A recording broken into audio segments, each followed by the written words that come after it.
You're listening to the Movies, Myth, and Media podcast with Trulin, Bo, and Joe. In today's episode, we will be discussing Orson Welles' Citizen Kane. This episode is going to be nice and meaty because we are talking about the films of all films, Citizen Kane, today. And we thought it would be a good idea to kind of start with the making of the film. Give just like a little historical context to this film. It came out in 1941, if I remember correctly. I think it took them all but like 3 months to make start to finish. That's crazy. Under scheduled and under budget. Well, I think what's so interesting is that that's that's not normal for a movie then or now, right? But I think that's almost kind of like the whole story of Citizen Kane is done in a way that is totally outside of the norm for the industry. Orson Welles was a outsider. This is his first time directing a Hollywood movie. And you watch all these interviews with Orson Welles, hear him talk about it, and he always says the same thing. It's like the movie is the way it is because we were completely ignorant as to how to make a movie. And one of my favorite things that he says kind of in regards to that was the cinematographer that he had with him. You guys may have read up on this, but Greg Toland, he was an industry professional, and he told Welles that he wanted to work with him because Welles was so ignorant and felt that Toland could learn from Welles as a first-time director coming in with all this theater and radio background to help Toland with his craft. And I think they, as a pair, just did a obviously phenomenal job on this movie.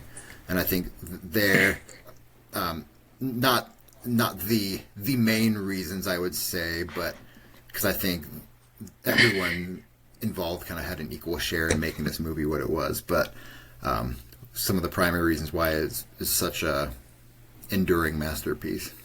Very much a dynamic duo, and there's a lot to be said about. And I'm sure this is going to be a theme the more we talk about this, but just the sheer passion for the film. I mean, you see that in Orson, of course, carrying it through, but I recall Toland saying something to the effect of, all movies are looking the same because everyone's kind of going the same way with movie making. So working with someone who's never made a movie before, this movie's going to look different. And I was listening to a documentary today called The Anatomy of a Classic, Citizen Kane.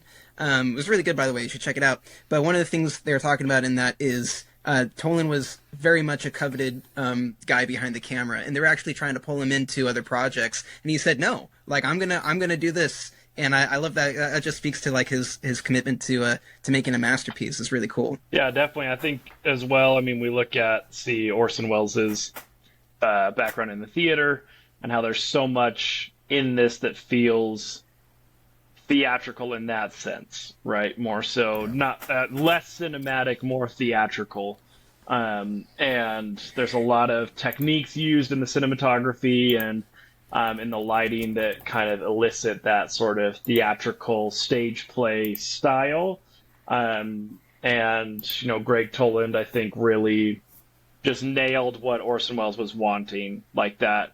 Of course, the idea of the deep focus lens, which was the idea that everything is in focus. There's no foreground, no background in terms of focus, that you can see everything. And the way they play with that as well, yes, it's cool that they just have everything in focus, but then they use that as as a way to tell the story and to, they use that for its themes and just the way that they kind of pioneered that type of storytelling where the layout and what the camera is doing is helping tell the story it's genius. It was genius. Yeah, exactly. It wasn't just a gimmick. It's we're not going to do this cool thing just because it's the cool thing to do. It was definitely an effective part of the storytelling, for sure. One thing before we get too into Citizen Kane, the movie, I want to talk about Welles real quick because I've heard this story before, and for whatever reason, I didn't put two and two together. But the guy back in the day on the radio who was reading The War of the Worlds and freaking people the heck out, that was Orson Welles, dude. And what's funny is I watched the interview where they asked him, they're like, didn't you think like people would panic like hearing that over the radio? And he's like, oh no, of course not. Honestly, I'm thinking like I don't. You guys can go watch that clip for yourself. I think I wasn't alive at the time, radio is different today than it was then for sure. But I would think that you would have some understanding of, I could really freak some people out with this, right? Yeah. Well, that was what, like 1938 or something. So, obviously, the bulk of his work with radio predated Citizen Kane, but like, that was. You think of the climate that was in, obviously this was in America, but, across the Atlantic, things were heating up a little bit. Lots of rumors of wars, you could say. Mm-hmm.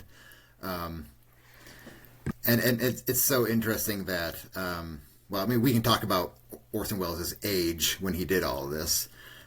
If you guys want, but if it doesn't depress you, because it kind of depresses me a little bit. But it's just a testament to his storytelling, right? That he captured the imagination of the listeners so well, and so totally that. And I've heard varying reports as to how mass the hysteria was. I think the story kind of got sensationalized over the years is probably what happened, but I think it did legitimately freak obviously some people out. But the fact that it freaked anybody out, that it made anybody really think there was a Martian invasion. Is a testament to his storytelling, the way that he formatted the program with the news bulletins. Yes. Formatting it in that way was a precursor to the many great things that would yet come from this man. So. No, that's a really fair point. It is a testament to his storytelling prowess for sure. Who can tell us a little bit about Mercury Theater, because that name's come up a few times and we haven't really dove into that quite yet. I can tell a little bit about it. There's probably going to be someone listening out here who knows so much more about this than I do. So forgive if I skip over anything. But basically, Wells had a lot of background in radio first, and then he was hired on by the Federal Theater Project, one of the New Deal projects dedicated to arts, and I think he first got notoriety for his production of Macbeth with an all-black cast. He moved the location from Scotland to Haiti, I believe. Told the story from a Haitian perspective, and so that's cool. Had all this all-black cast, and this particular troupe was put together by the Federal Theater Reserve, specifically to be African American players. So it is a kind of I would say progressive for its time for sure idea. And then Orson Welles came in and directed this production, which I think maybe some people might say Orson Welles he organized the first, all black performance in America, which is he didn't quite organize it, but he produced the play, and what really took off was the fact that the play was so well received. even across segregationist lines, right? And so that was kind of his first kind of foray, I think, into like really like big kind of theater notoriety. And then I think from there he moved to, was it Chicago, Mercury Theater in Chicago, where he met the people that would become the cast of Citizen Kane. Yeah, one of the things I really like about the story is it's cool. I didn't realize that. We have sort of like the New Deal to thank for Citizen Kane in a way, right? Like, I love that. Like, let's get some more of that. Yeah. You know, one of the reasons why the Renaissance happened is because like the people who are the most well-to-do were investing in like public square and arts and stuff like that. Yeah. Let's bring some of that back. That'd be awesome. That would be nice. I really love hearing about Orson Welles' sort of ability to bring people together, and he's not like the most affable like person in the entire world necessarily. Like he even butt heads with a few people on set, but he was always about helping them bring out their genius. And I think that's really cool. And it, as depressing as it is for us grown men, a man at 25 doing that, and he broke his ankle on set too when they were filming this. So there's pictures of him literally with his foot elevated on a wheelchair behind a camera, like shooting this thing. Like the man's dedication to the craft is so admirable, and I think it would be a blessing for anyone to be able to commit even 3 months of their lives to a project with half as much passion, you know? Yeah, for sure. It's one of the things I had kind of seen was just the idea that like the way that we use the word masterpiece these days as it being like this, you know, end all be all entry form of art, like a you know, this is Christopher Nolan's masterpiece or whatever, and you think of that being as that's that person's best work of art. When of course, when you think about it, the etymology of that word being that it was what you would submit to a guild when you wanted to become a master in a guild. So as an artisan, as a craftsman, a sculptor, you know, whatever, this was the piece that you submitted to your guild to say that this is me becoming a master. This is my piece to become a master.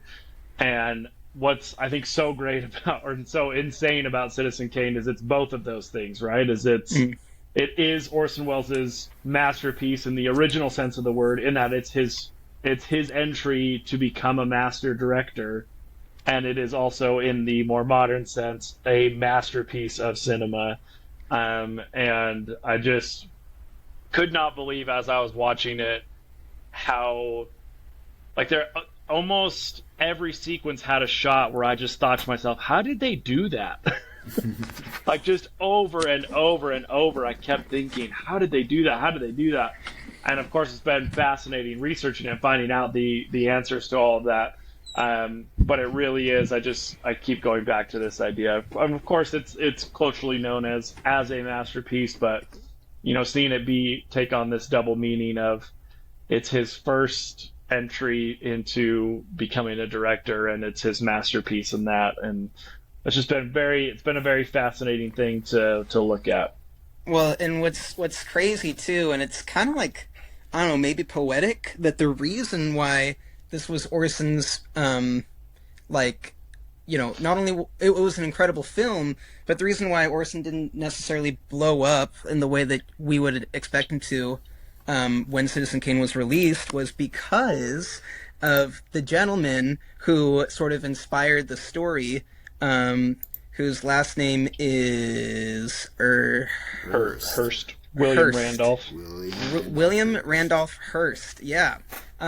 It's interesting how like sort of the muse for the story, it was also a great limiter to its success. You know, which, you know, of course, we're sitting here talking about it, you know, eons later, so of course it's a huge success. But yeah, it didn't receive the kind of like acclaim and awards that everyone thought it was going to. I guess that you would think it was going to because of that gentleman. And also talking real quick too about the writing, because we're talking about Orson Welles' just like knack for telling a story, not only a visual one, but like a compelling like narrative too. He was part of the writing process here and there as well. One of the scenes I know for sure that he put in there is the breakfast scenes with his first wife Emily. So good. And what's cool about that sequence is the movie's got a lot of really impressive and immersive long takes. And then to like break it up with this sequence that's kind of like a bit more choppier, a lot faster, but it does so much for the story. You know what I mean? It's like I don't know if the movie would be like so drastically different without it, but that's one of the few scenes where you feel like you're really starting to get to know Kane as a character, and getting to see behind the curtain in his life.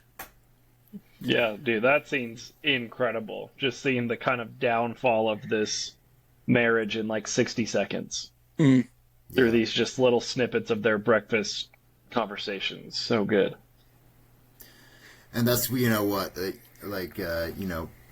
people, sociologists or, even like religious leaders will say, like the family is, made or broken at the dinner table or at the breakfast table. And he literally sets their entire marriage almost like at the breakfast table, talking about what they're doing and then talking, kind of arguing, and then not talking at all. Dude. From a technical standpoint, so I'd seen this movie before, and that was one of the sequences that I remembered, and I couldn't remember if I thought that it was well done or if that was like one of the weaker points of the movie, like the way that they kind of transitioned it. But then when I watched it anew, I was like, that was, I really liked the way that was shot. And Trulin, from a technical standpoint, would you say, like, did that scene stand out to you just like from the way that it was shot as well? Yeah, I would say, when I think of the moments that stand out visually, that for sure. And I think it is a combination of both, just the juxtaposition of, as Bo mentioned, the long takes that there's so much of. And so you do get this more kind of montage-y editing. So there is that kind of that juxtaposition there that I think helps it stand out. But I also just think it just does extremely good storytelling in 60 seconds. Like, it's masterful storytelling in a very short amount of time. And then, I think the next time we see his wife is at his campaign rally, and you can tell she's there with little Kane Jr., and you can tell that, like, things are not better between them. Like, she does not care to be there. She has no investment in him or what he's doing. And without that, like, little bit of ground, because without that, the only other scenes with her, there's that scene, and then the scene where he shows up and he's engaged or has married, basically. And so you don't really spend a lot of time with the wife. And so showing us his commitment to his own success in the paper and how that's, having negative impacts on his marriage and eventually leads to divorce and all this kind of stuff. And it's all just like rooted in this one 60-second sequence. And I just think it's like such a foundational part of that movie that I feel like without it would be a huge disservice. The crowning piece to that sequence, too, in my opinion, is when she's reading the Chronicler at the end instead of the New York Inquisitor. When she did such a good subtle jab. Gosh, yeah. Real quick, because I only have one gripe with this entire movie, and it's kind of silly, so I'm unabashedly sharing it. But it's in like the opening sequence when you're kind of getting hit with a lot of information about Kane and his life and stuff, and it's talking about Xanadu, News from the march. Yeah. Which I really want to talk about Xanadu later. But when it's talking about all the animals he's got in there, it's like, oh yeah, that's a horse. That's an elephant. It's like, good God, that's an octopus. They couldn't get a real octopus. Yeah, like, you know what I mean? It's just like. It's like octopus demise stuff, dude. I'm like, that's my only gripe with the entire movie. I'm like, they you couldn't guys get a real octopus. couldn't get a real octopus. This is Citizen Kane. That's Come so on. funny too, because so much of that footage seemed. I mean, I'm sure it is sourced, right? Like, I don't think Yeah. hardly any of that footage was original footage. There had to have been some footage of an octopus that they. That's could what I'm have saying. Gosh, dude. That's so Yeah. funny. No, I have a whole list of one reason I think why Citizen Kane is just stands the test of time is like watching it in 2026. It's still more than just a good watch. You know what I mean? Like for instance, some of the transitions are better than like you can. I mean, I've seen some similar ones, but. In other movies, but I mean, maybe it's because you're watching the original source that I don't know, it's so impressive. But for instance, like, how did they get the camera to go through the glass ceiling of the roof on the Opera House down to Susan when it's like raining? That's one of the like, oh my gosh, that's so good. And sorry, And they do it multiple times. Yeah, they do that transition too from Susan's apartment to the front page. Yes. Oh my gosh, that one's really good too.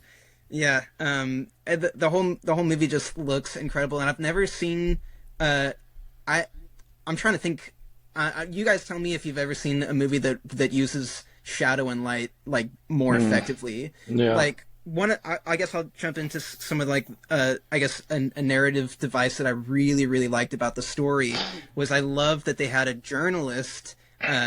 Following the story, we were experiencing the story through him, and the fact that they made him like anonymous, like keeping his face in the shadows, wasn't to like make him like this, mysterious, foreboding character. It was to make it easier for us to put ourselves in his shoes, right? By kind of like keeping his identity out of it, we're able to project ourselves into it a little more easily, and it's so effective. And like that it tickled me when I watch it. Of course, as the gentlemen on the podcast know, I was high the first time I ever watched Citizen Kane, but still it was really impressive, and I really appreciate that premise, and then how they use light and shadow to add to that and make it really effective.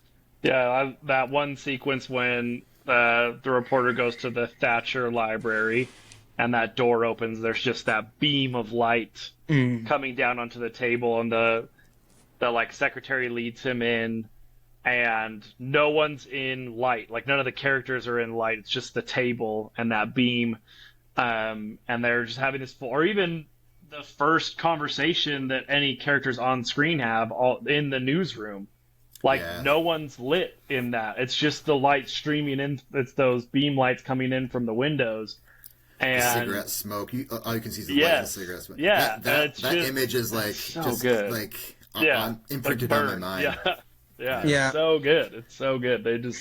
It's a way of using light to draw and pull focus, and then like if we don't need to be focusing on a character and we just want you to listen to the dialogue, then we're not going to light any characters, and we're just going to let you listen to the dialogue. I'm like, okay, great.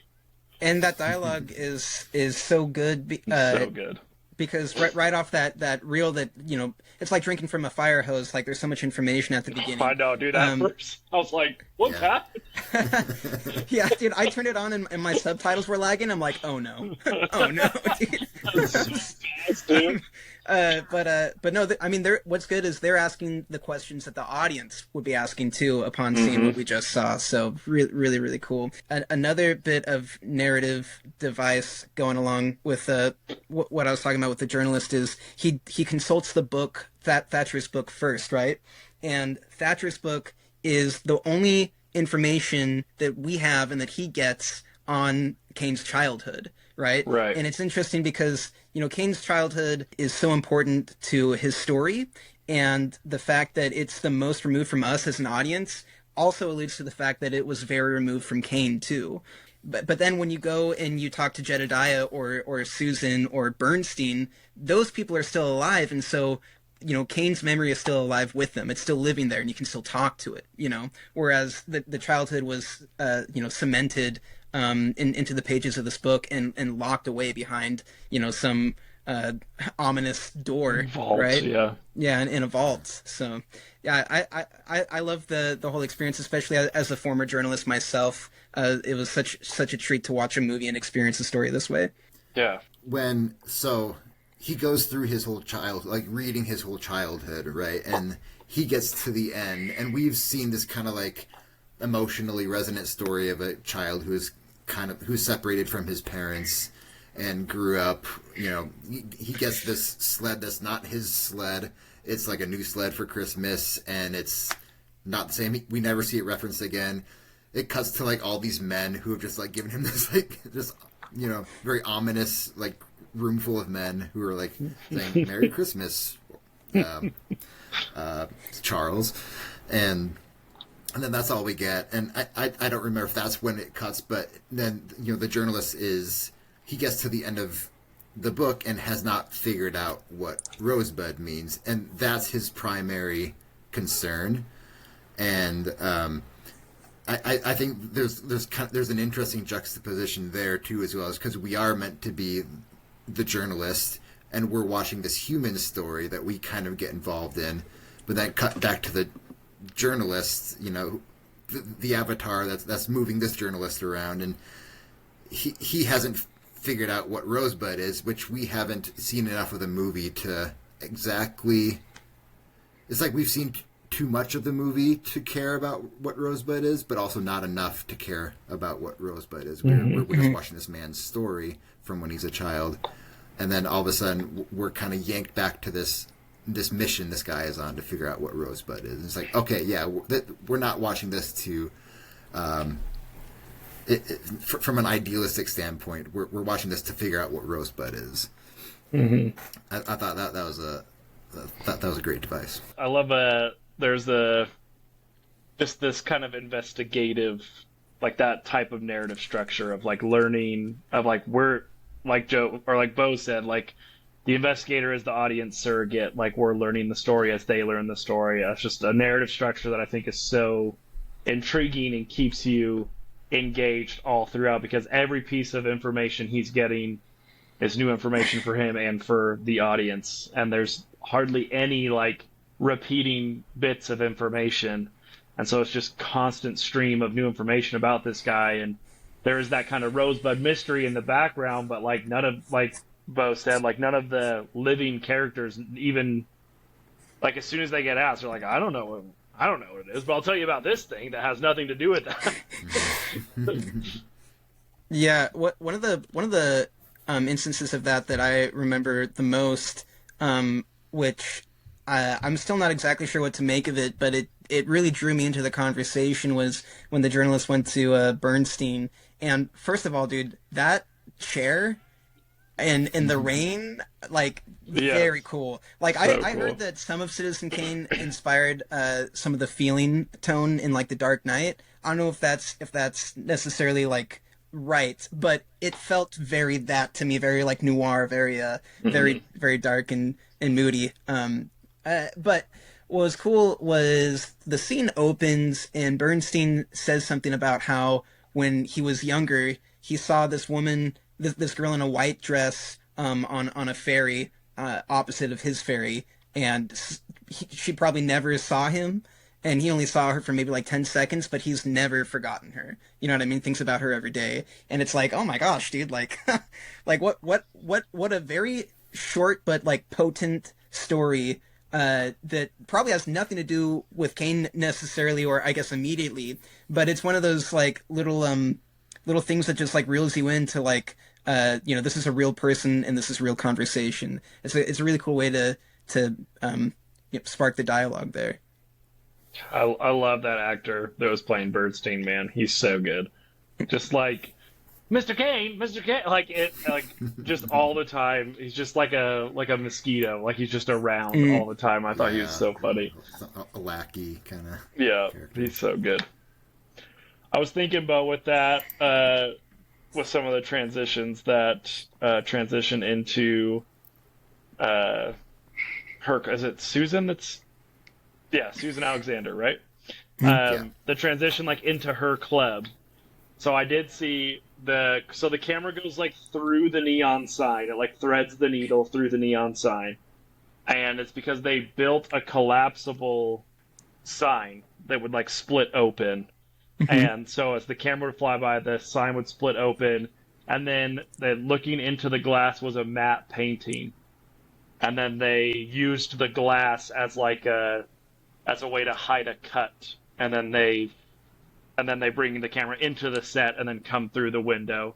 But like I even backed it up to look at that because I was like, if that's a matte painting, because I knew that there was like famously a lot of really incredible matte paintings in this. Because I rewound it and watched that transition a few times to maybe try and figure it out. And they've used that a couple of times where they'll take apart sets to allow the camera. It was reminding me a lot of like Lord of the Rings and the way that the way that the Lord of the Rings trilogy uses perception to create size and scale and moving sets and pulling things apart. So in the sequence in Kane's childhood, the camera comes, is looking at him sledding out the window, and then it just like slowly pulls back through the house and eventually settles on like the other side of a table. And so there's like a table in front of the camera, and that was a similar thing. The table was torn in half, and then as the camera pulls back, it slowly gets moved and put back together until it's nice and seamless, so that when the camera sits, the table's there and you wouldn't even know it. And a lot of these like very, very creative and interesting techniques that I'm sure at the time even were novel then. And I think that those kinds of techniques are novel now. I mean, part of the reason why I think Lord of the Rings is regarded as such a masterpiece is because of techniques like that and ingenuity and creativity where maybe budgets or certain types of constraints forced this kind of sense of creativity. And I felt like in this movie it was like time and time again we were seeing instances of that. I think my favorite shot of the whole movie is the camera moving up when Susan's performing at the opera. And it starts with her on the stage and then like goes up through the ropes and then up to the guys in the rafters. That incredible. And similarly, it was like an original set, a miniature, a matte painting, and then an additional set of those. It was like these three methods all stitched together into this just one seamless shot that in 1940, I mean, even now in 2026, I'm sitting there thinking, how do they do that? And in 1941, I would have thought it was magic. Like, there's no other way to look at it. Dude, seriously. And it is magic how, I mean, just the sheer drama of some of the stuff they do with like camera work and light and shadows. Like, for instance, when Susan finally walks out of Xanadu and she's wearing that white dress and she just walks into a void, right? Yes. And then when you look back, you see Kane in like the doorway, and then the whole like inner palace just goes black, and he's standing in this tiny little square, so completely isolated in this paradise that he's been trying to manufacture. The movie, like I said, aside from the octopus, the movie's unreal, dude. Okay, well, let me bring up one of the things that maybe I don't know if it was another thing where I rewound it because I was like, is this meant to be this way? Which is also in Xanadu towards the end when that cockatoo or whatever kind of bird that is, there's like a jump scare. And I was like, what is happening here? Like, is this intentional? It was so loud. And then, of course, you can see that, like, because of however they edited it, the eyeball is, like, not... It's missing. It's transparent. Missing, so you can, like, see the shot through the eye of this parrot. It was such a weird shot, and I was like, I don't know if I understand why that just happened.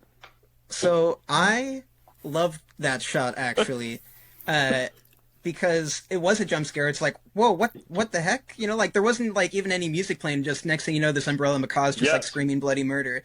Apparently, one of the gentlemen who worked on the film was really frustrated with Orson for that scene, because Orson really wanted the umbrella macaw to be like that close to the camera, and he's telling him, it's like, Orson, if the bird's that close to the camera, we're gonna like see weird stuff like through him. You gotta like pull him away from the lens. And Orson's like, nah, F it, man, send it.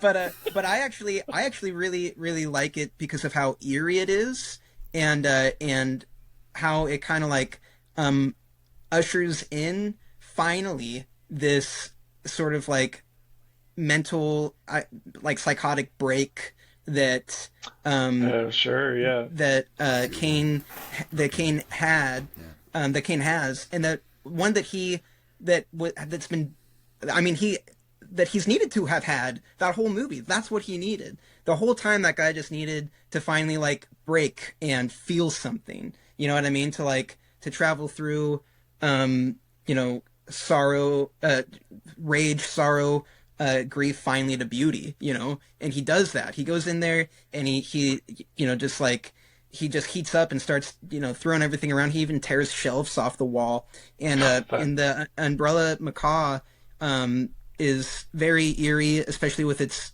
eye gone. And there's something, I guess, like mystical and shamanic about it to me. There's something, like, reminds me of like the Greek god Pan. So Pan was the guy who's like half man, half goat, like a satyr or whatever.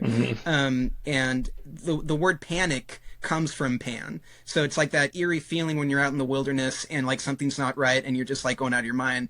That, and you're panicking. That's where that comes from. It's like the spirit of Pan, just like kind of like animalistic panic sets in. And like so yeah, I feel like the macaw was a really cool way to like snap the audience and be like, oh my gosh, kind of like unsettle us a little bit, to foreshadow immediately what Kane himself was about to experience. Yes. Okay. Could one of you remind me? Because I remember that, and I actually remember liking it too, because it felt like that sound was like the sound of like of whatever we were transitioning to, like happening, like this inner, scream. What directly preceded and directly followed that? Because I'm trying to remember, and sitting here right now, I can't remember exactly like what two scenes that macaw scream bridged. I can't. I remember the context. I can't remember the exact like sandwich of things. I think what happens is you see Susan leave, and then you see the Bird. The bird snap. The butler comes up to the door, opens the door. You see Kane just standing alone in the void, and then it goes into, and then I think it goes into his room where he has his little break, his little minty bee. Guys, come on. Well, I think that's how it goes. I loved. I actually didn't notice the eye thing. I was caught off guard by the sound, and I think I did jump when it happened, because it felt like, and it makes sense that it would be those scenes, because whatever was happening just felt like that. That's the sound. If I was putting myself in his position, that's like the sound that would be like going on in my brain. This long scream, or the sudden, unnerving, animalistic, primal scream. So yeah, I thought it was jarring, and I think I was watching with Danny. I think she was like, "Huh?" Like, what? And why did that happen? So yeah, it is jarring, but I think it was very effective. I just double checked it, Joe, just to make sure. So yeah, the sequence before it is the butler telling, I think it's Thompson, that's the journalist, telling him about, he's like, I'm going to tell you, basically telling him, I'm going to tell you the story of the time that his wife left. And then Parrot, and then it's Susan walking, like leaving the compound. Okay, yeah. I mean, because we're all married guys who are in love with our wives, and I think the thought of a wife leaving, I think that's a very apt. That might be the sound I would make. Yeah. Yeah. Yeah. Can I speak mythically for a moment? Yes. Like, what scene to you felt like the most potent as far as like feeling goes? Do you think? Like I mean, because the Umbrella Macaw was like really startled us, but what do you think had like the most emotional potency? Would you say? I'm going to take a moment to reflect too, because I'm not sure what I think. I've got two that come to mind immediately. One is him thrashing in the bedroom and just demolishing that bedroom. It's the combination of he's silent while he's doing it, which I find very intriguing, and then his body language. It's almost like he's like tumbling from thing to thing, like he's bouncing. He like knocks a thing and then like rolls into another thing and tears that down. He's just like kind of like he has like no control. Like, and obviously, I think that they're the overarching theme of childhood and lost childhood. Like he's throwing a tantrum, like he's throwing a tantrum that a child would, but he has the strength and physical being of an adult, of like an old man, and so he's just super destructive, but he's behaving like a child. But there is that part of him, I think, that keeps him from screaming and crying like a child, but physically, like he just can't contain it. So that part was like very, and then kind of similarly is his first scene with Susan in Susan's apartment. Just I found their dialogue really intriguing. And I feel like in the story, I kind of assumed that at that point he and his wife had like split up by that point. So I didn't even consider the fact that what he was doing was untowards. It was maybe a little bit inappropriate, but I just found their conversation like really engaging. And the way that at the very end, when they're both sitting on the bed, and the way they're like looking at each other, the way they're framed, they even kind of put a little fuzzy lens when looking at Susan to make her look softer, and I found that very emotionally successful. Yeah. For me, the main one that comes to mind was when he is a child at the beginning,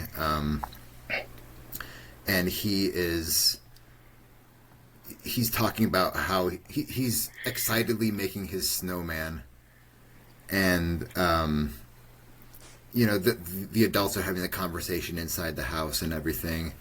He's blissfully putting together the snowman, so excited about it, and talking about how he may even put some whiskers on, and then he kind of trails off.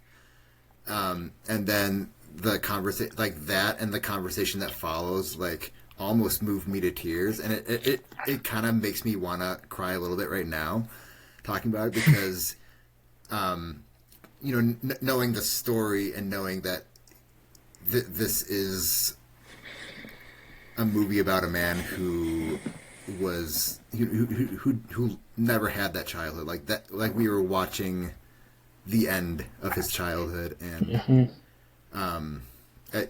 Danny gives the best succinct movie reviews. She thought Citizen Kane was interesting. She liked it in that way, but she said, but it was a movie about an unhappy man with an unhappy life, and it's like, yes, yeah, and it's a cautionary tale, and to see that. To see that taken away from him, and know that that's kind of the moment that he's reflecting back on his deathbed, was really moving to me, and sticks with me for sure. Yeah. It could be the family aspect of it coming to me again. I'm in a different point in my life watching it now than I was in college or high school when I watched it, and having a son myself, it was rough for me to kind of get through that one, but yeah, I mean, so many emotional moments in all different types of emotions in this movie. Sure. who really like, I don't want to, the person who really carries the emotional weight of that scene that haunts the rest of the film is his mom. His mom has like, it almost seems at first it feels like a coldness, you know what I mean?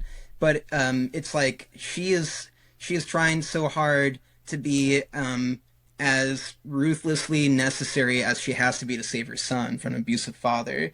And right there we already have We can look at that. I mean, I guess we see that in myth of Rhea and Kronos devouring all of his children, and Rhea's like, dude, I gotta save one of these guys, right? So gotta save Zeus from the devouring father. You gotta save little Charlie from drunk abusive Jim, and just how how terrible. And she gives such little hint to it on the inside. It's such a good performance as an actress. But yeah, two, transitioning out of that scene, you see the sled in the snow, like the time lapse of the snow piling up on the sled, and how like buried to time his like childhood is. One thing I think we need to talk about if we want to try to look in depth at this story is just wounds and woundedness in general, because the whole story revolves around a wound that remains out of Kane's reach his whole life, and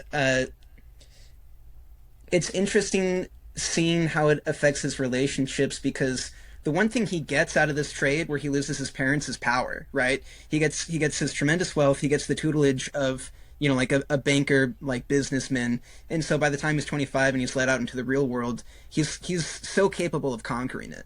You know what I mean?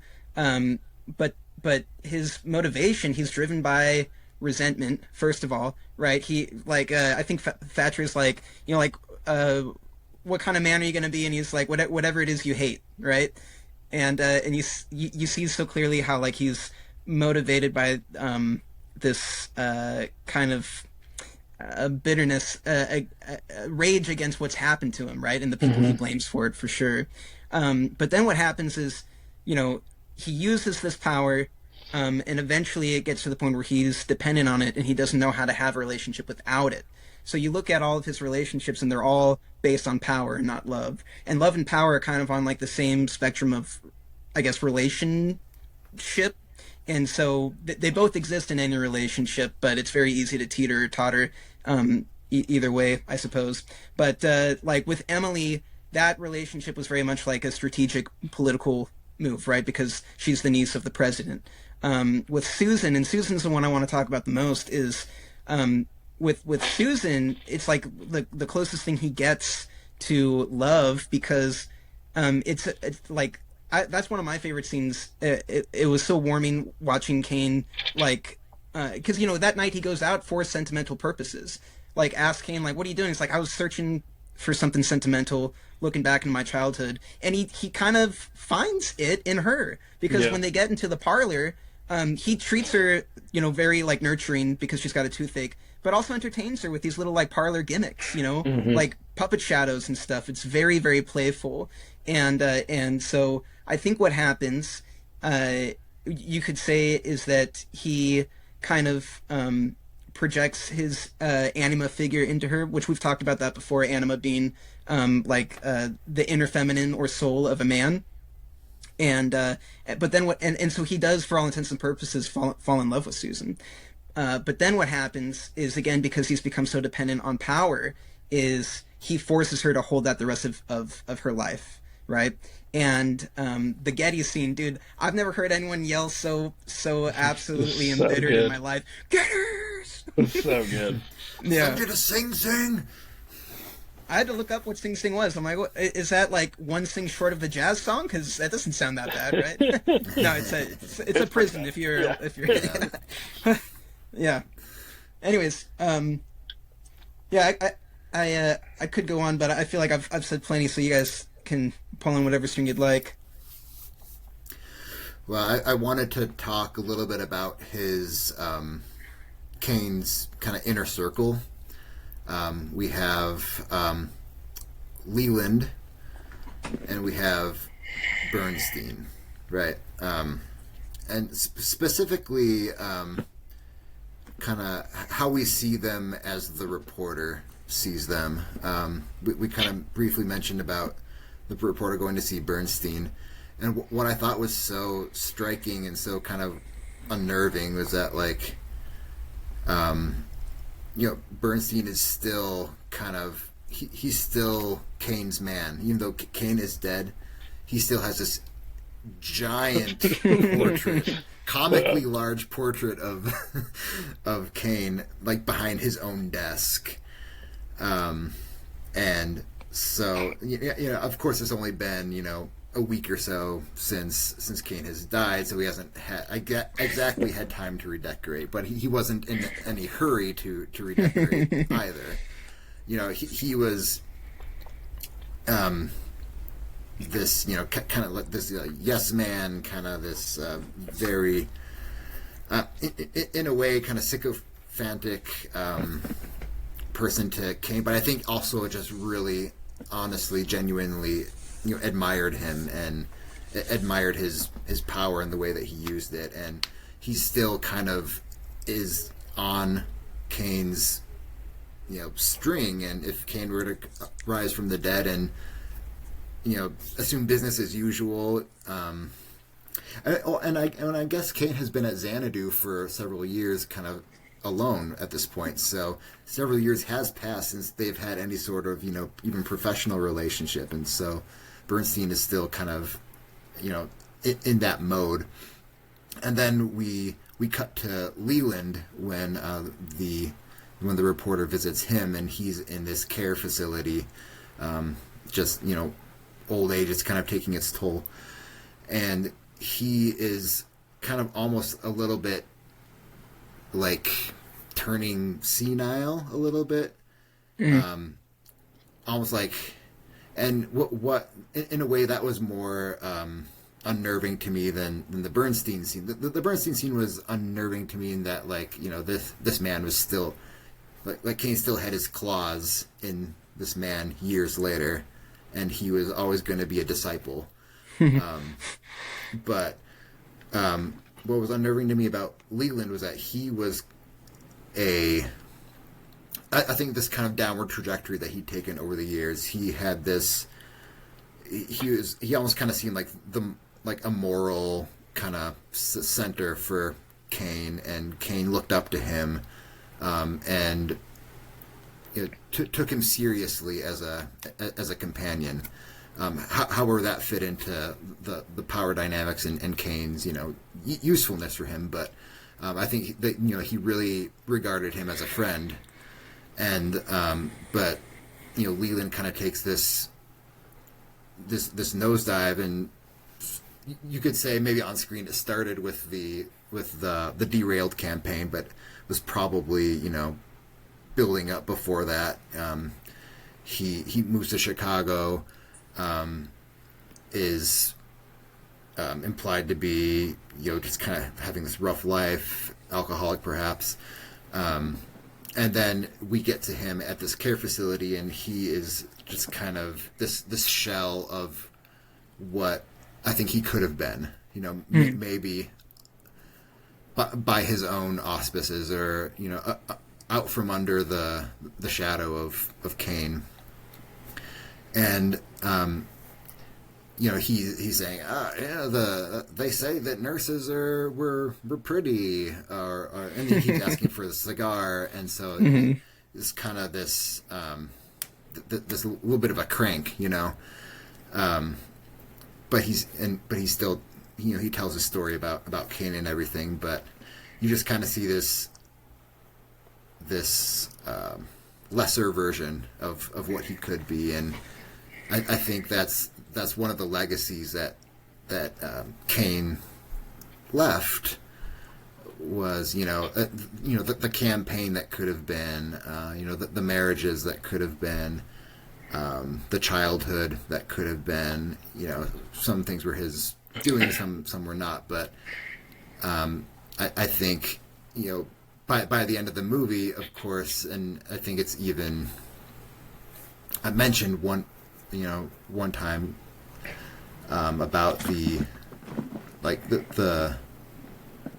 brevity with which someone is regarded in headlines and in the zeitgeist, but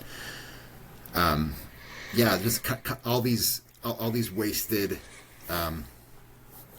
opportunities, wasted lives, and do you think? So I really liked the dynamic they had as far as the storytelling went. I think they had a really good dynamic, the three of them, and it is as part of this kind of collapse of all their lives. You know, that they were not immune to that either. That they kind of had their own demises. Do you think that Jedediah feels the way he does later in life because he didn't stand up to Cain the way he really wanted to? Because one of the best scenes in the movie, I think, is when Leland is a little drunk and is finally having the courage to like tell Cain, kind of reflect Cain back to him in an honest way, because Lord knows no one else will, right? If you're rich and powerful, surrounded by a bunch of employees, right, your friend's got to be the guy brave enough to like tell you how he sees things, and so he's got some liquid courage in him, and he's telling. What's great about that scene is, and I know that they do this because, like you mentioned earlier, Trulin, he comes from like play, from theater, right? Mm-hmm. So like the moving upstage and downstage, but in the movie, it's got like this Alice in Wonderland effect, and it's like when someone's got kind of like the, gets a little inflated, and then they shrink back down to size, and then gets a little inflated, shrinks back down to size. So good. But yeah, Joe, did you lose audio? He said, "Keep going. I gotta troubleshoot some sound." Alrighty. And then he left. Well, I guess I'll posit the question to you, Trulin. Do you think Leland's kind of like headspace where he's at later in life is from like regrets specifically regarding Cain? I would say yes to an extent, because I do feel like you said, I think that he says what he needs to say to Cain. I don't feel like he has unrequited or like unresolved words for Cain. And I think that's apparent when he's like, "I'm going to Chicago. I'm done here. I'm leaving next week. Like, you need to be okay with that." And so I don't feel like there's necessarily anything left for Leland to say to Cain. I think that he said everything that he needed to say, and but we know that Cain as a person, like, I think we see pretty consistently that like criticism is not something he accepts, even if it is justified or if it's, based in truth. And so, but I do feel like, Leland says that line of, well, if I wasn't his friend, like, you could call me his friend, or you could call me that I was his friend, but like if I wasn't, then he had no friends. And so I think that Leland saw that this was a friendship that meant a lot to him, and I think clearly meant a lot to Cain. And I think that, from my perspective, I think part of the reason why Leland gets so sad and like kind of, I guess, has this like downturn is because he feels like Cain didn't fight for him almost. Like it's this, that kind of a thing, rather than him being like, "Oh, I wish I would have said this." I think he said what he wanted to say and what he needed to say, and Cain was like, "Okay, fine, go." Like, didn't care enough. I think that's spot on, especially when he sends Cain the sort of like declaration of like ethics for the paper, and it probably like really hurt him when Cain just like tossed that aside, yeah. That seems so tough when he's just ripping that into pieces. And that again is where he doubles down on power. You know what I mean? And I think his whole trajectory, because right, we talk about how he's motivated by resentment and the like, but it's all a compensation for what he really needs, which is to revisit that childhood space. You know what I mean? And that's why him meeting Susan did truly bring him nearer there, because it's Susan's snow globe that he ultimately finds, right? Right. Yeah, I also think that's why Xanadu is such a fascinating part of the whole story for me. Xanadu is like this crazy, lavish, like palace. So here's the historical fact. Can we talk historical fact real quick? Yeah. Xanadu was a real place in Inner Mongolia, Shandu was what it was actually called, was an opulent summer capital of Kublai Khan's Yuan dynasty in Right. Okay. the 11th to 12th century. um, yeah, but it was made famous in the West thanks to a poem by Samuel Taylor Coleridge in 1797. It's called Kubla Khan. Apparently, that poem was inspired by an opium-induced dream Okay. about the Mongol emperor. But the poem's really interesting. I read it, and then I listened to a recording of Ian McKellen reciting it. It was really cool. It sounds really good. The poem kind of deals with like the difficulties that artists face when trying to like bring such like powerful ethereal images of like a Xanadu into reality. Oh, Um, interesting. yeah, and because you know like nature is far too chaotic to hold something that aspires to be as permanently perfect as Xanadu, right? And that brings us back to the wound in childhood because the wound is very similar to like the fall of Adam and Eve, right? Like being kicked out of the garden, you know, um, being and it's even there's even like a biological parallel with the infant and the mother, right? Because for 9 months the infant was like living in the sea of the mom, and even when it's first born, it's like it doesn't even know it's separate from the mother. You know what I mean? Hmm. It like a babies really think that the mom and them are like one body, and that's one of the reasons why it's so hard for them to be separated because they have to learn like holy crap, I'm like my own thing, right? So and that's a wound is being because with the mom there's that sense of unity and wholeness, right? That few of us ever feel again the rest of our lives, right? Right. And it's well, everyone deals with it differently, but these parental wounds cut especially deep precisely because of that. So going back to the scene when um when he loses his crap and starts tearing apart the room, and then he stumbles upon the globe. It's like he's finally bringing he can no longer um evade the wound like he has his entire life. He Right. can't do it anymore, and he finally has this break in the Xanadu Palace. And what's crazy is after everything burns in the sort of alchemical calcinatio uh, experience, he finds the globe, and it's not the globe itself; it's that the globe takes him back to the sled Rosebud, The right? snow. Yeah. In the snow, and what it felt like to be a kid, and that's something he's been missing his whole life, and that's why he loves Susan, because Susan was the one who brought him closest to that, and it took him losing her to finally realize that, oh shoot, that's what I love, that's what Yeah. I've been missing. You know what I mean? If we can, real quick, because Rosebud. I know I said I wanted to talk about Xanadu. I haven't even like scratched the surface. I'm sorry, Trulin. Joe, I'm glad to have you back. But I just want to say real quick, we know Rosebud is like has deep personal significance to Kane, very visibly in the movie. Um, what do you think? Like what do you think is at play with the symbolism there? That's an interesting question. I mean, obviously, I think one of the things I go to immediately is um like, and you were just even talking about it, is like the the femininity and birth, like, and how Rosebud relates, like how Rose and budding and all of that relates to childbirth and um the mother child connection, all of that to me is where that kind of, Hmm.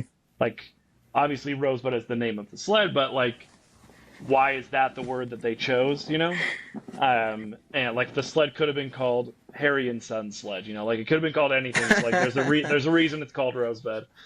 Maybe it's just from like other forms, or other media I've consumed, but that's kind of where my mind goes, is this idea of, we think of a rose as being this beautiful thing, budding. We think of, when a flower buds and starts to bloom is when it, like, it first starts to grow. And so there's just a lot of it that I think that it like overtly connects to this idea of um, like mother and child and childhood in general. Mhm. And I mean, I'm just trying to think of like what if there was like something if I was like in that exact position as he was, and I was like, yeah, this is the thing that I'm missing, and if I could put a name to it, and like the item was this sled, and it had like, yeah, I can totally see like why that was his last word, and like where his mind went to, the idea of like your life flashing before your eyes, Mhm. and he's thinking, I'm sure he's thinking about his life, and there's a really great line that's said kind of quickly in passing that Bernstein says, I think, where he says, Kane was never able to finish anything.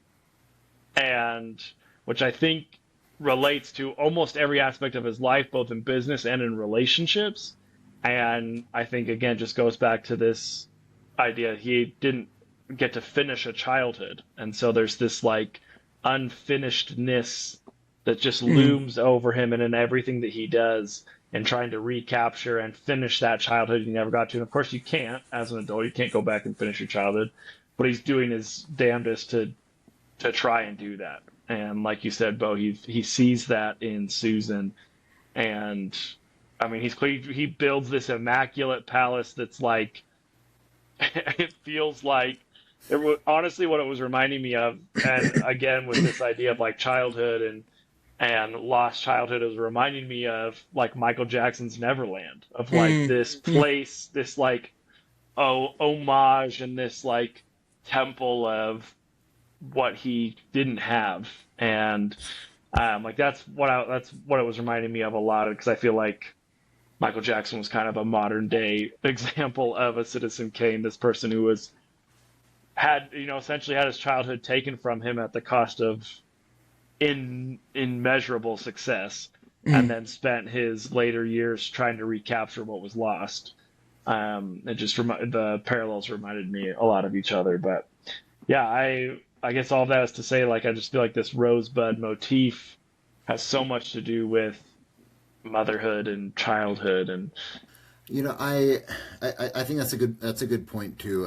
The maybe the relative innocence associated with a flower and a rose, and I think to discover at the end of the movie that like that what Rosebud was the name of a company on the sled that Mhm. he had as a kid, I think is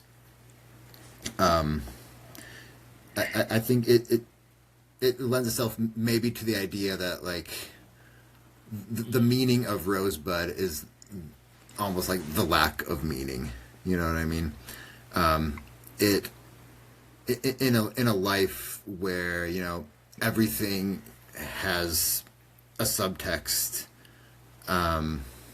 You know, all these kind of ulterior motives, ulterior motives that people might have, that Kane himself had with his relationships, and you know, it all, when all that boiled away, it was something that the only meaning it had was that it was something he saw all the time as a kid, and didn't have to think about it. Didn't as a kid he didn't have to analyze it.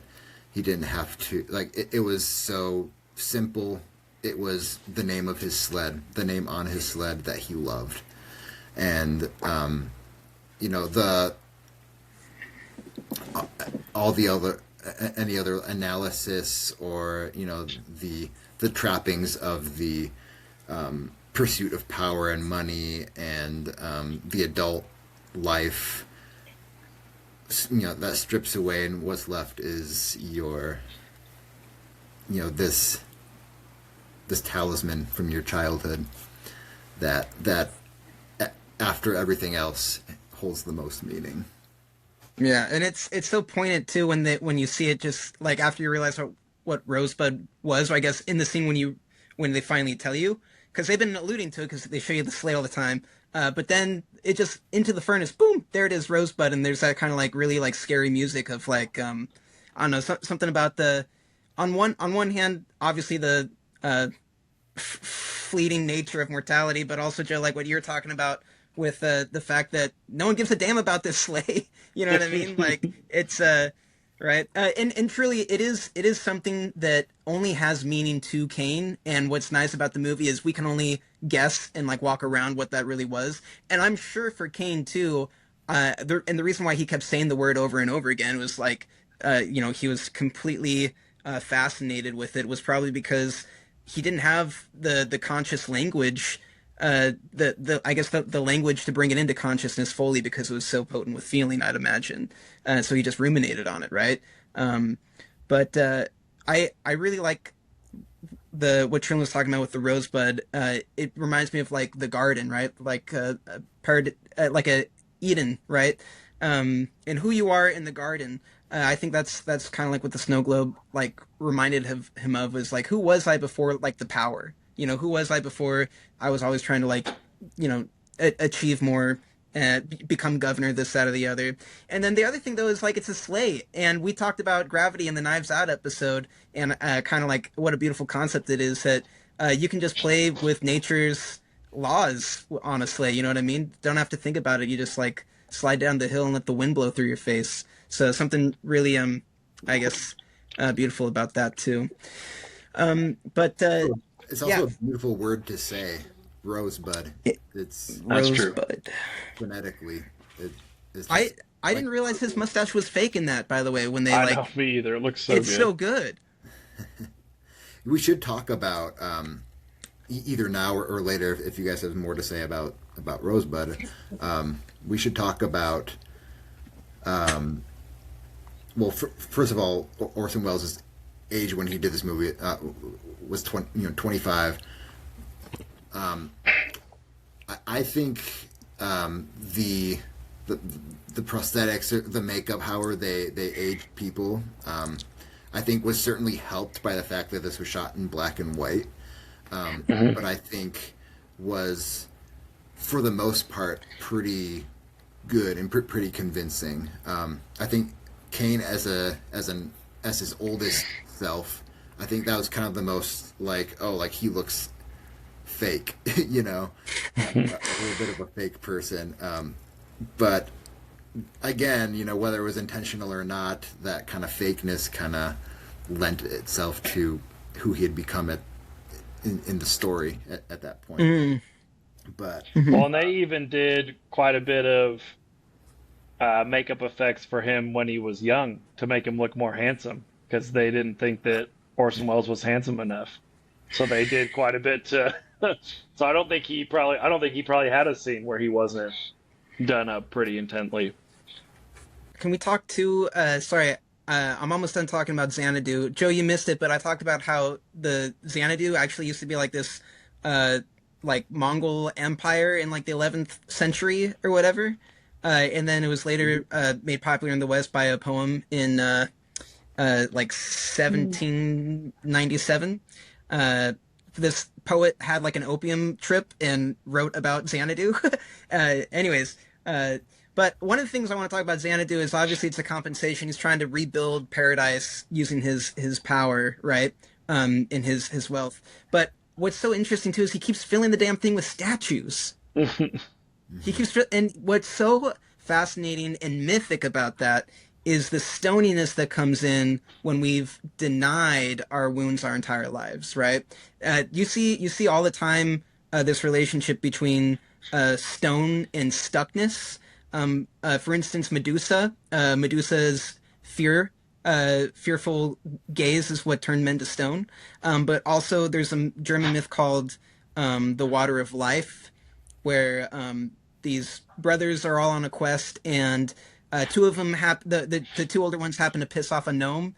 And in one telling, they ride their horses like into a mountain, and another telling that he turns them to stone or whatever. But it alludes to this fact that they're so stuck in their ways, they just think that they know everything. You know what I mean? That that they can just go about their way and do exactly what they think that is required of them. And then even on the tarot card, the devil tarot card, the devil is perched on like a stone like a square piece of stone, right?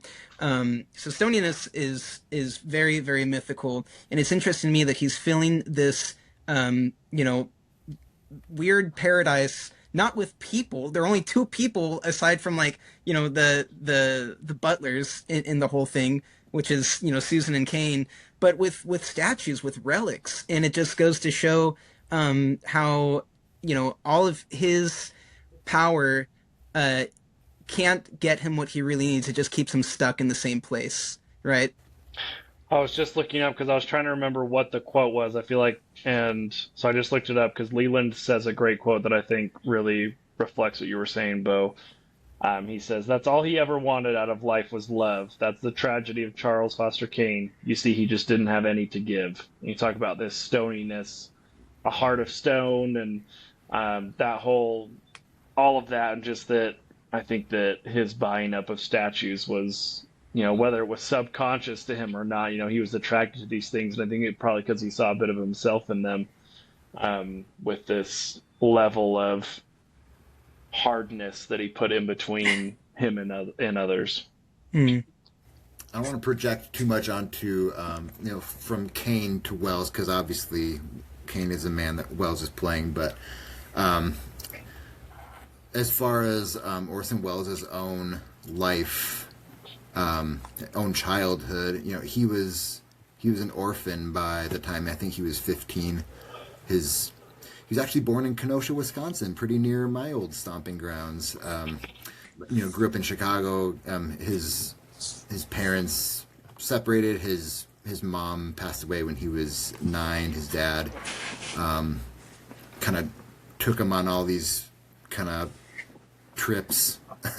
You know, was a bit of a drifter and kind of took him with him, kind of wherever he went. But he died when Wells was young too, and so by the time he's 20, you know, he's doing these radio broadcasts in his early 20s. He's on the cover of Time magazine. 25, he's doing his Hollywood debut as a director and making a film that we're still talking about 65 years, you know, 70, 85, what year is it? 85 years later. And so you have this, you know, kind of prodigious talent that he himself has had, but also not much of a childhood himself. I read a quote about how when he and his father were together, you know, it was never exactly clear who was taking care of who. And, you know, this kind of independence and this resilience and this ability to look after himself is, you know, certainly what led to his very young and early success. I'm not saying that he paid for it later. You know, I think he had you know, I obviously don't know him, but he had success, you know, throughout his life, met many people, had many... Hitler included. Including, Right, that was great. I love that story. Can't forget about Hitler. I love that story because of what he says. He says, Hitler made absolutely no impression on me. He had zero personality. He... You know, outside of the, you know, outside of what Hitler built, he was nothing. He was just, you know. Anyways, no, that's interesting. Churchill. Mm-hmm. Oh, he met Churchill. Sorry.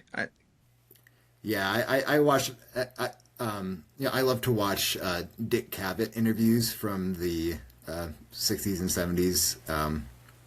He's a great interviewer, but Wells was on there a couple times, and he told some pretty great Winston Churchill story. But yeah, I think it's telling in a way. And again, I don't want to project too much from the actor onto the person he was portraying, but kind of this similar context and background that both had with this. Not a normal childhood, or a, you know, protracted childhood that led to greatness later on. Yeah, I think, you know, life imitating art, or I guess art, you know, are imitating life, I guess. But Well, it, there's it does it does seem to kind of follow. there's definitely this case where I think some actors were just born to play certain roles, and it's interesting because William Randolph Hearst made such a hullabaloo about like the picture being about him, but they said that Orson actually brought a lot of his own experiences to the role too. But yeah, I think there's so many roles. And Trillin, when you and I worked at Jimmy John's, we talk about this all the time about some actors that were just like fit roles like a glove. You know what I mean? Hmm. One of them I want to get into in a later podcast is Jim Carrey as Truman in The Truman Show. Uh, but yeah, Orson Welles is Kane is definitely one of those, I think. For sure. Yeah, I think all the actors are top top tier in that movie, man. I didn't feel like there was a weak link. I agree. And I think I guess this is something I was going to mention earlier, kind of with the way that the movie was shot. It's very theatrical. When you're on a stage, you do all sorts of these tricks to kind of get things into place or to show things. And so I think he definitely brought a lot of that into it, and not the least of which was bringing in these theatrical actors in that he knew. And I love I love the stage. I love watching people act on the stage because it's so, and then watching them transition into movies because they're such different mediums that you have to act for. But I feel like so often stage actors just do an amazing job in cinema. And again, it comes back to this idea of directors bringing out the best in their actors. And Wells knew these people personally, the principal cast, but he also knew the transition they were making from theater into cinema. He was doing it himself. And so I think kind of everybody going on that journey together, I think made for a very powerful cast and Definitely. and experience. Could you imagine being the bad actor though in a Citizen Kane? Like everyone's gonna remember you. Oh man. I do want to say if we're kind of wrapping up on the Citizen Kane portion of it, I don't know if we are. If you guys want to talk about something else, stop me. My favorite, so Citizen Kane, obviously amazing for all the reasons we've talked about. My favorite Orson Welles movie is called The Third Man. It was shot in 1949, I think, in post-war Vienna. And there's a lot of this lights and shadows that you talked about, Bo. Lots of uses of it. And it stars Orson Welles, and it stars Joseph Cotten, who played Leland. Oh really? And he's kind of Cotton is actually kind of the main character, like the protagonist that we follow, and Orson Welles is very much a main character too. But I would recommend you guys checking out this movie. It's a film noir. Very. I feel like you'll see things in it that have been replicated in movies since, but there's a particular scene in mind with Orson Welles. If you look it up on YouTube, or if you just look for it when you watch the movie, Ferris wheel scene, the cuckoo clock speech. It's a reminder of this man's prowess as a performer. And he actually didn't direct this movie. He just starred in it. But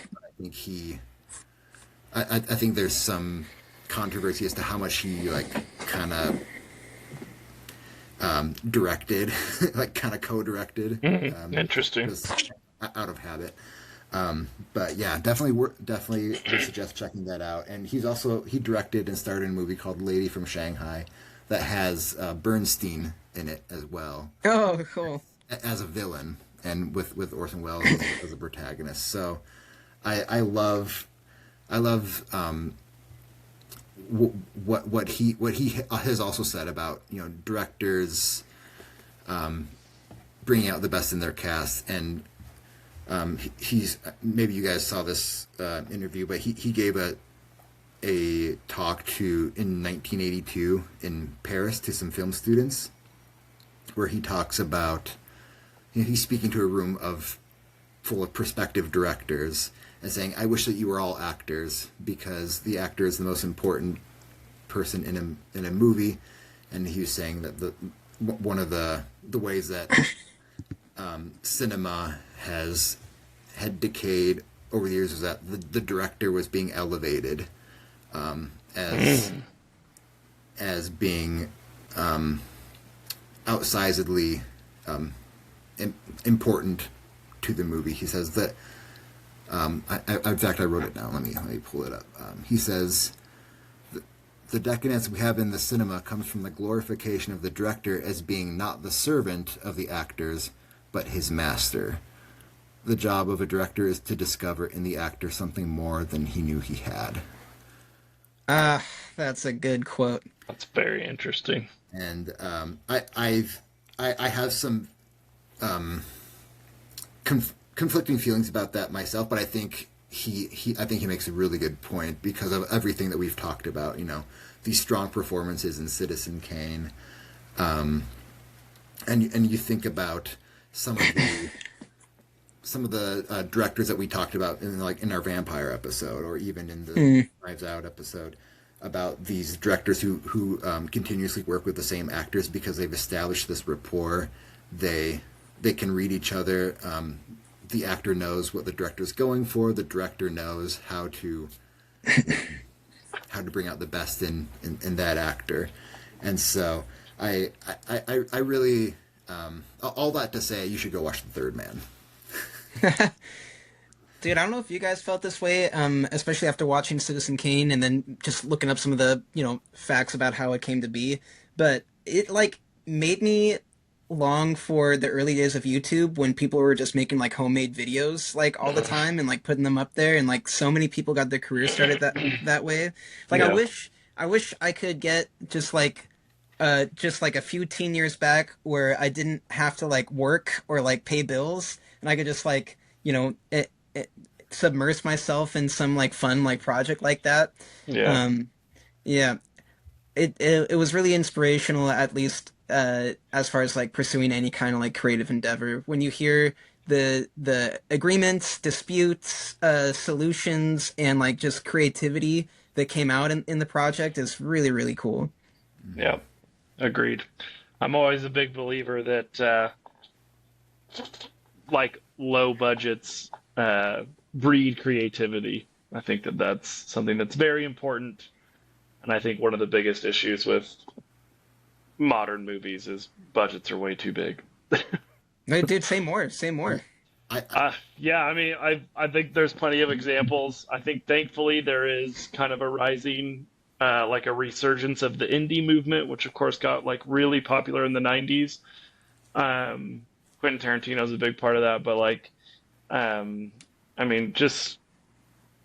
was the last time a Marvel movie was uber successful at the box office? And I think that I think Marvel's an easy thing to pick on, right? Because it's a thing that everyone kind of knows. But I just think that creativity when you're limited by time and budget, you're forced to be creative about things. So even if we look at Citizen Kane, for example, the sequences in the newspaper office, there's a ceiling, which wasn't super common for movies to have ceilings at the time because it meant that you didn't have room to use your boom mics or to put lights or things like that. So Kane really wanted ceilings, though, because he wanted to be doing something different, right? It was the idea of he wanted a movie that didn't look like any other movie. And so instead of having an actual ceiling, they used muslin cloth as the ceiling. So, and then would put lights and the booms all up. So it was just this thin piece of cloth that under the right lighting looked like a ceiling, That's so but cool. then they could also use it. So there's that great scene when he gets to the newspaper after he's hired all of the Chronicle writers, and he has this big party, and you can see there's a moment where lights in the ceiling turn on, like when he brings out the marching band and the dancing girls and stuff like that. And he's, in the background, or there's like the guy with the dancing girls who's talking while Bernstein and Leland are trying to have a conversation, and you can hear both things simultaneously because there's a mic up in the ceiling and there's lights down, like in that part of the set, and there's lights and mics up in this part of the set. And it was just kind of, it's this scenario of, I want these two things. I want a ceiling, but I also want to be able to capture light and sound well. And what can we do to make that happen? And they made it happen. So it's like that sort of thing, when budgets get too big, that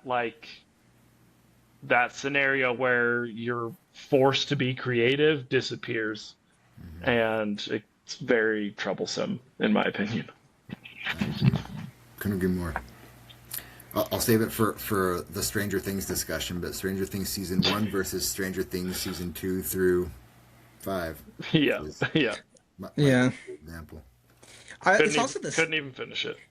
It's also the stakes too, you know what I mean? It's like, we have to make this work, like we will not get a second chance. We can't just write this off as some kind of failure and scrap it or whatever, like put it on the shelf.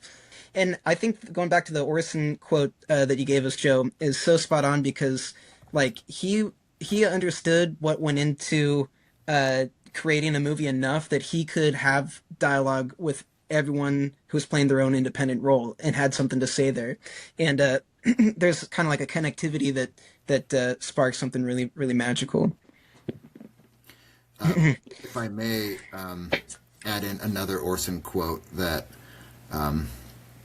ties into this, I think, as well. He said, the more virgin our eyes are, the more we have to say. So kind of speaking from, if you like coming into Citizen Kane without he says the first day I ever spent on a movie set in Hollywood was my first day directing Citizen Kane. Coming in with no preconceived notion about what he should or shouldn't be doing.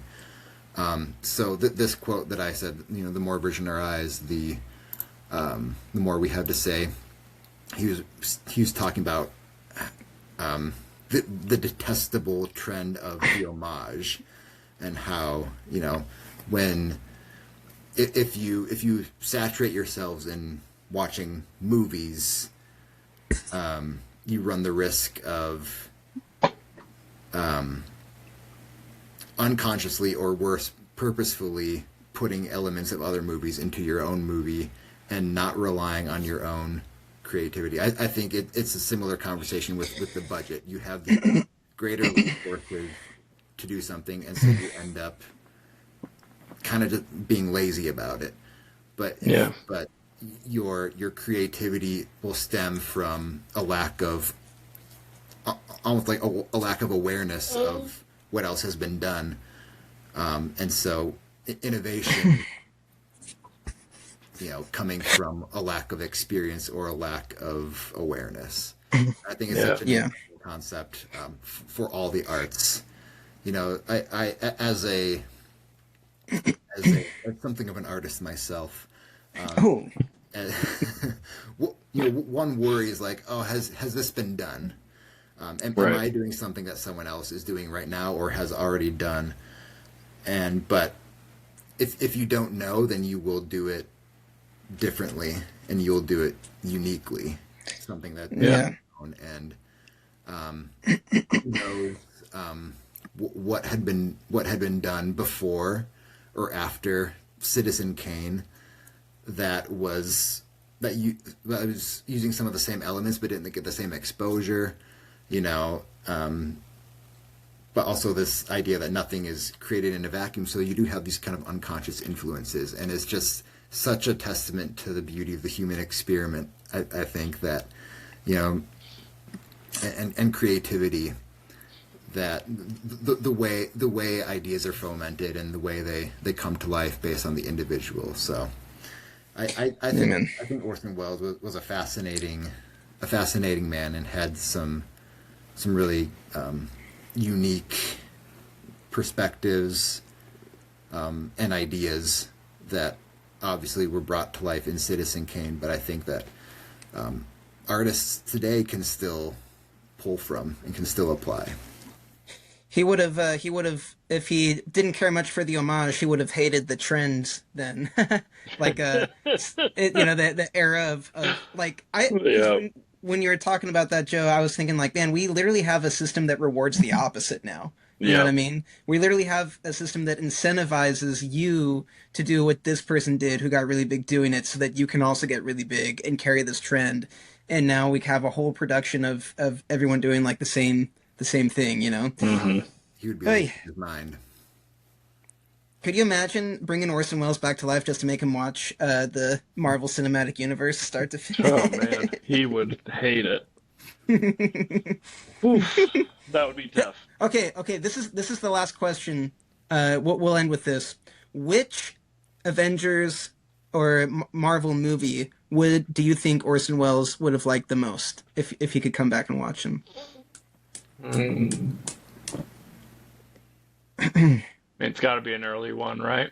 I was going to say Iron Man, number 1. An Iron Man or Cap 1 or Cap 2, probably. Really?